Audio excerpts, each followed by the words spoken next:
Dimensional heat conduction problem solve करते हैं। One dimensional heat conduction problem जो है वो दो पार्ट्स का होता है, स्टेडी स्टेट सॉल्यूशन। लेकिन आज हम स्टेडी स्टेट सॉल्यूशन करते हैं। ये जो स्टेडी स्टेट सॉल्यूशन है बेसिकली एक टाइम इंडिपेंडेंट सॉल्यूशन है। ये हीट कंडक्शन की जो पार्शियल डिफरेंशियल इक्वेशन जो हीट कंडक्शन को गवर्न करती है उसमें जो सॉल्यूशन टाइम इंडिपेंडेंट निकलता है उसको हम स्टेडी स्टेट सॉल्यूशन कहते हैं, यानी वो टाइम के ऊपर डिपेंड नहीं करती। और हम अज्यूम ये करते हैं कि वो सॉल्यूशन जो है वो एट इन्फिनिट टाइम हमें हासिल होता है। तो ये आपके पास पार्शियल डिफरेंशियल इक्वेशन है जो कि one dimensional heat conduction problem को गवर्न करती है। पार्शियल स्क्वायर u और partial x square is equal to 1 over k partial u partial t। This one dimensional this partial differential equation, second order partial differential equation, governs the problem of heat conduction in one dimension.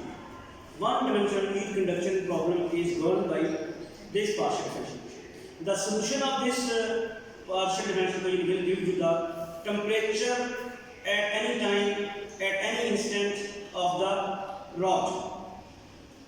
Rod means one dimension. Okay. Now we are going to find its steady state solution, means time independent.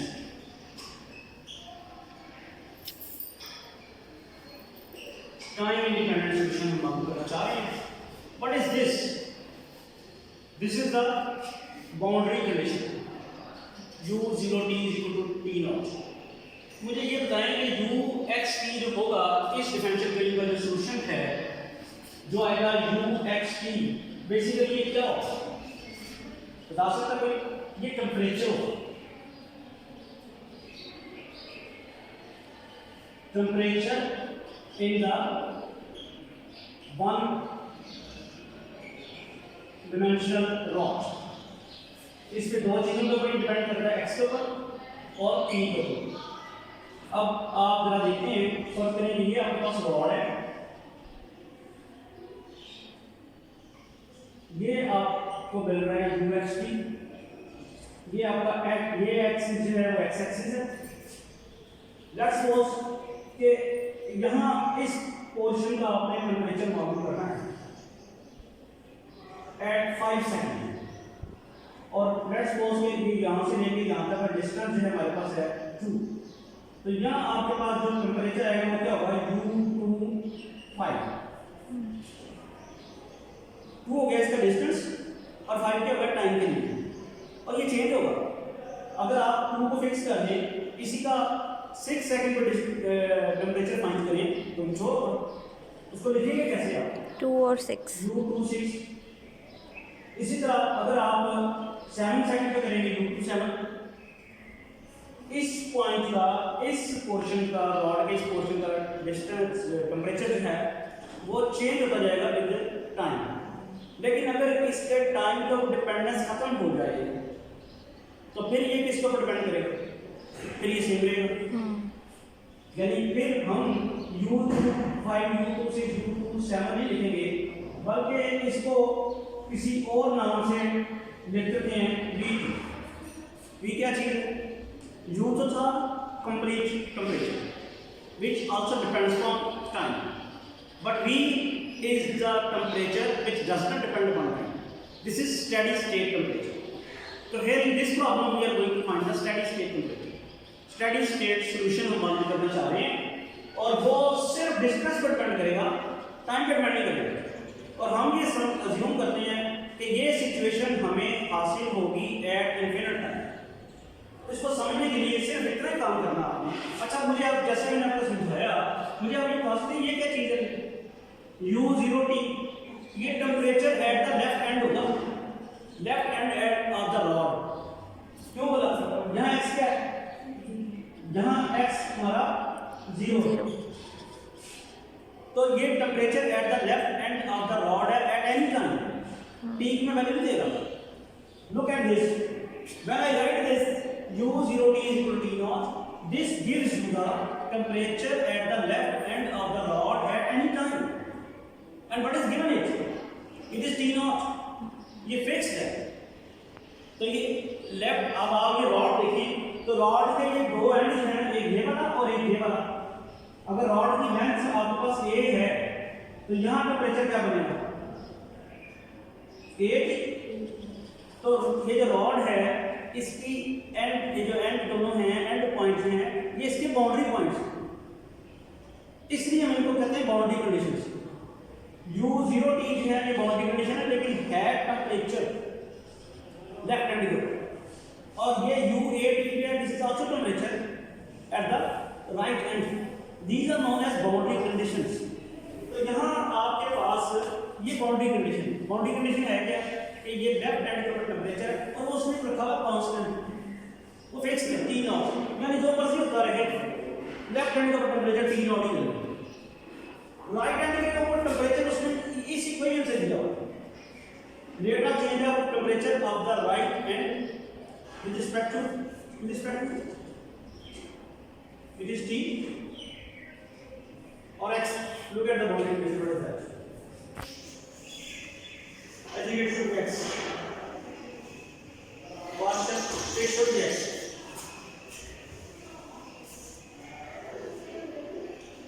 Partial U8 or partial X. So this is the rate of change of temperature at the right hand with respect to X, and this is exactly the temperature at the right hand, और वो सारा कुछ ये कहता है, ये इसमें भी कांस्टेंट इन्वॉल्व है। कभी कभी वो ऐसे प्रॉब्लम ही देता है जिसमें आपको कहता है U0 T is equal to T not और U8 T is equal to, ये बड़ा सिंपल प्रॉब्लम है। इसमें क्या होता है कि लेफ्ट हैंड के ऊपर टेम्परेचर T नॉट है, राइट हैंड के ऊपर टेम्परेचर जो हमारे पास है T1 फिक्स कर देते हैं। यहाँ राइट हैंड के ऊपर टेम्परेचर इस इक्वेशन से दिया है। और what is this? This is once again boundary condition. This is once again another boundary condition, and this is the initial condition as you know Ux0 T0 है, तो Ux0 is f of x। याद रखें कि U temperature ये बता है, U temperature ये उसने रॉड का इनिशियल टेम्परेचर बताया जो कि वंस अगेन वेरिएबल है, x के ऊपर डिपेंड करता है। जब आपने फिनोमेना डिस्कस करना शुरू किया तो रॉड के अंदर जो टेम्परेचर पड़ा हुआ है डिफरेंट पॉइंट्स के ऊपर डिफरेंट टेम्परेचर जो पड़ा हुआ है वो in the form of function दिया हुआ है f(x). ठीक है, अब हम चलते हैं इसके सॉल्यूशन की तरफ। इस सॉल्यूशन इसका हम अज्यूम जो करते हैं late v of x be the steady state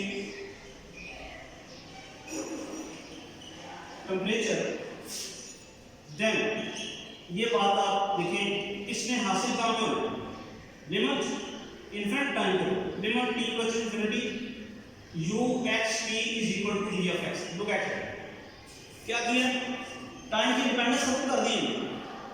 u जो था टेम्परेचर उसमें टाइम था, u में टेम्परेचर जो है टाइम t को डिपेंड कर रहा है, लेकिन आपने कहा कि जो हमारा स्टेडी स्टेट टेम्परेचर है वो इन्फिनिट टाइम पे हमें हासिल होगा, उसी के ऊपर हमने t इन्फिनिट लगाया तो हमें स्टेडी स्टेट टेम्परेचर आ गया। समझ आ गई सब? अब जरा आगे चलते हैं, इससे कॉन्सिक्वेंसेस क्या होंगे कि जब मैं इसका ये लिमिट लगाई रखूं,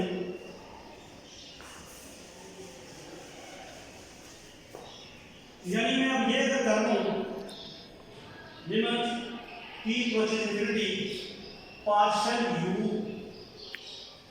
x t और पार्शियल t, तो क्या बनेगा? मुझे इसका डेरिवेटिव लेना पड़ेगा विद रिस्पेक्ट टू t, क्योंकि जैसे मैंने कहा कि जब मैं t इन्फिनिटी को t इक्वल टू इन्फिनिटी करूंगा तो मेरा u x t है तो ये x बन जाएगा। तो जब मैं इसका डेरिवेटिव लूंगा विद रिस्पेक्ट टू t तो फिर इसका लेना पड़ेगा, तो इसके साथ क्या होगा? v जो है t का फंक्शन ही नहीं है, इसका फंक्शन है x। तो उसका जब आप रिस्पेक्ट टू टाइम डेरिवेटिव लेंगे पार्शियल, व्हाट विल हैपन है 0, this will come 0। Now what will happen when you take limit t equal to infinity partial square u x t और पार्शियल x स्क्वायर, तो आपको क्या करना पड़ेगा?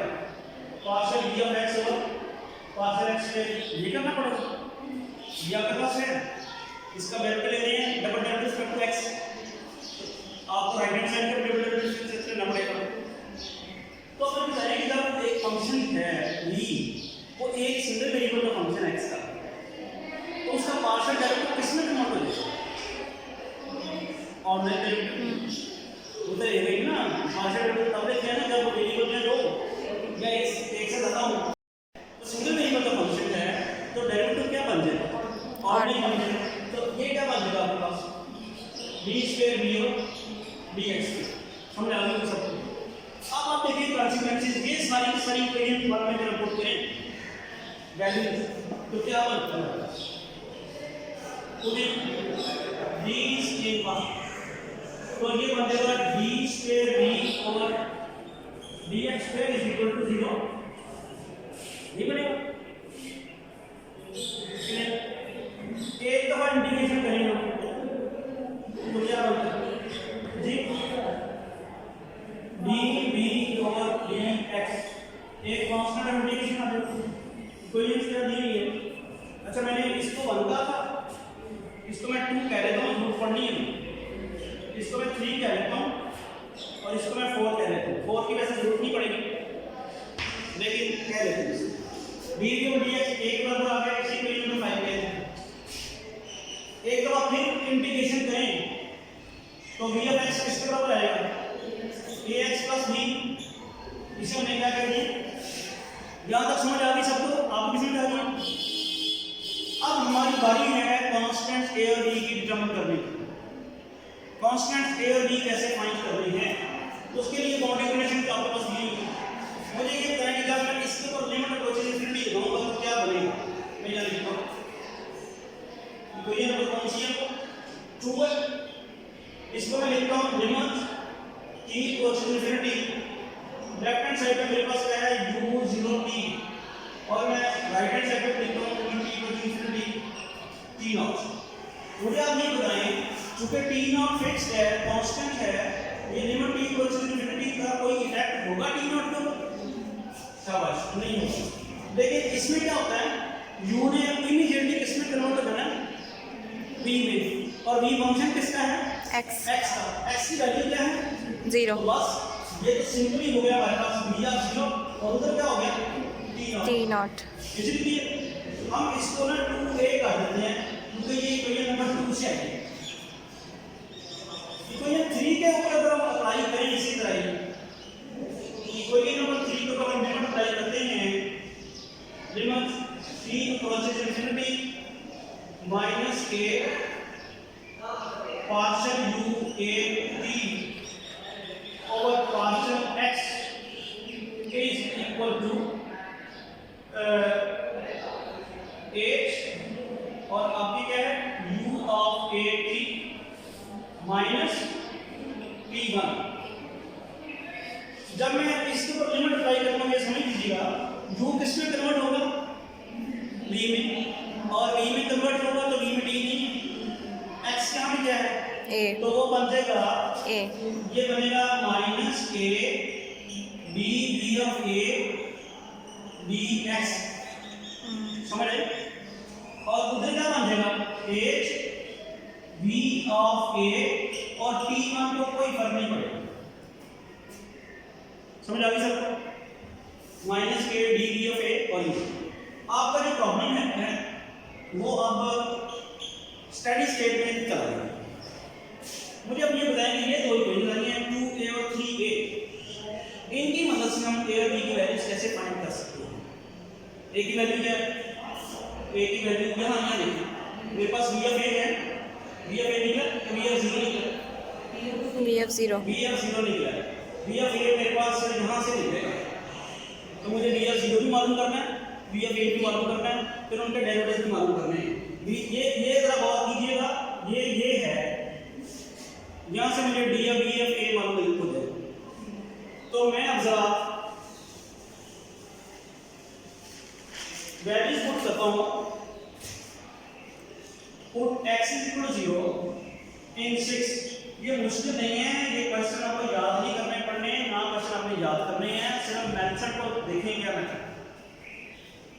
v x की जगह 0 पुट किया, v of 0 is equal to v आ गया, और v ऑफ 0 की वैल्यू क्या है हमारे पास, v ऑफ 0 की वैल्यू शाबाश t नॉट है। तो चलो ये एक तो वैल्यू निकले ना कांस्टेंट v की, Yes. ठीक है। अब आप v ऑफ a मालूम करें, put x is equal to a in 6, तो जब आप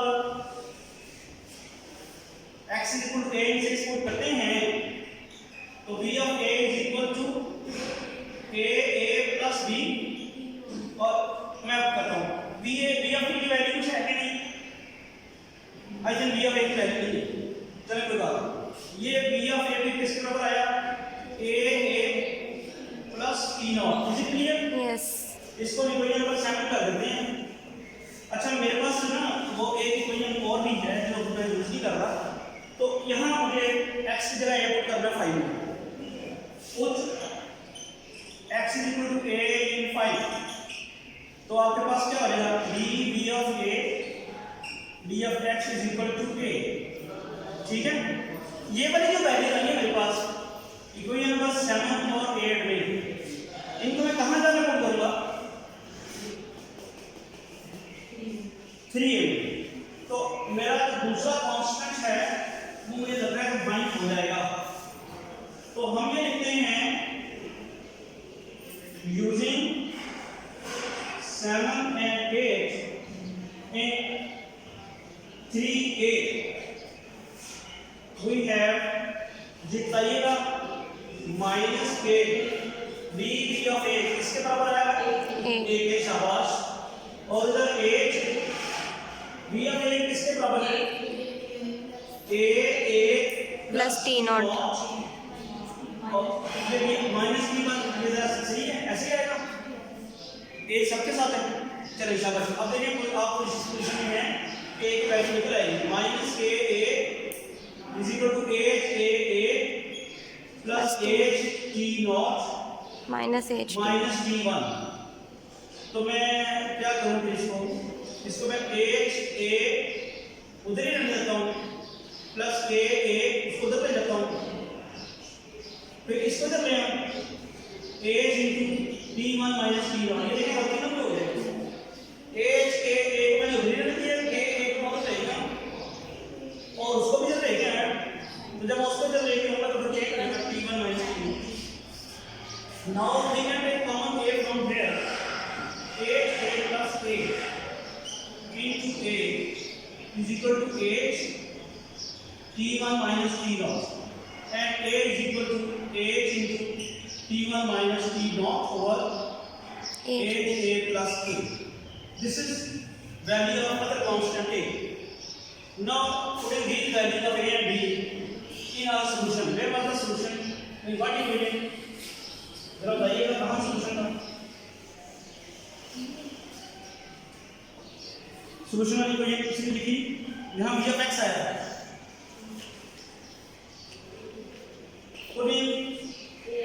take these values of a and b in कौन सी इक्वेशन रखी हुई है, v of x का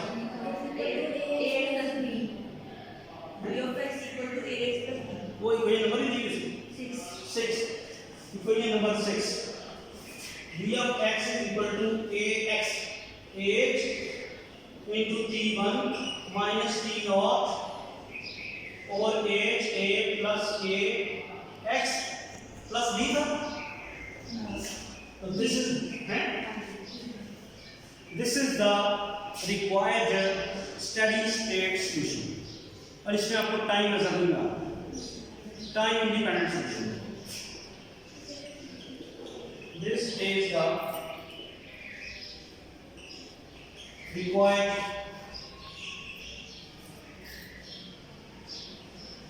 steady state solution। अब एग्जाम में आपको ना दो तरह से क्वेश्चन आता है, एक तो सिंपली कहता है स्टेडी स्टेट सिस्टम, आमतौर पर शॉर्ट क्वेश्चन, और वो कहते हैं कि या टाइम इंडिपेंडेंट सॉल्यूशन कहते हैं। तो आप क्या करते हैं, ये इस तरह से करते हैं जनाब। फिर बात का तो सिर्फ ट्रांसलेट सोल्यूशन मांगता है, जो हम नेक्स्ट लेक्चर में अगर कभी टाइम मिला तो वो भी कर लेंगे। ट्रांसलेट सोल्यूशन उस वक्त फिर वही करेंगे। और फिर कभी वो आपसे मांगता है कि कंप्लीट सॉल्व, तो फिर आप दोनों काम करेंगे। फिर आपको स्टेडी स्टेट को मालूम करना होता है और ट्रांजिट को मालूम करना है। अब स्टेडी स्टेट मालूम करना आ गया, आपने सिर्फ लिमिट लगानी है और लिमिट लगा के उसको यू को वी में कन्वर्ट कर देना है, उसकी बाउंड्री कंडीशन को भी कन्वर्ट करना। याद रखें, स्टेडी स्टेट सोल्यूशन मालूम करते वक्त जो कांस्टेंट की वैल्यूज हम फाइंड करते हैं उसमें इनिशियल कंडीशन यूज नहीं होती, सिर्फ बाउंड्री कंडीशन यूज होती है। तो आप और इनिशियल कंडीशन को आप टी इनफिनिटी लगाएंगे, क्यों नहीं लगाएंगे? इनिशियल कंडीशन में तो पहले टी जीरो। आपने स्टेडी स्टेट सोल्यूशन मालूम करना है which you obtain at infinite time. तो जब आपने टी इनफिनिट लगाना है तो उसमें सिर्फ बाउंड्री कंडीशन पर लगाएंगे या पार्शियल डेरिवेटिव। तो होपफुली आपको समझ आ गई होगी। अब आपने इसको करना इस तरह है कि आप अभी मैं क्वेश्चन आपको देता हूँ, वो क्वेश्चन आप अभी बैठ के करें, तब आपको ये ओके। Thank you.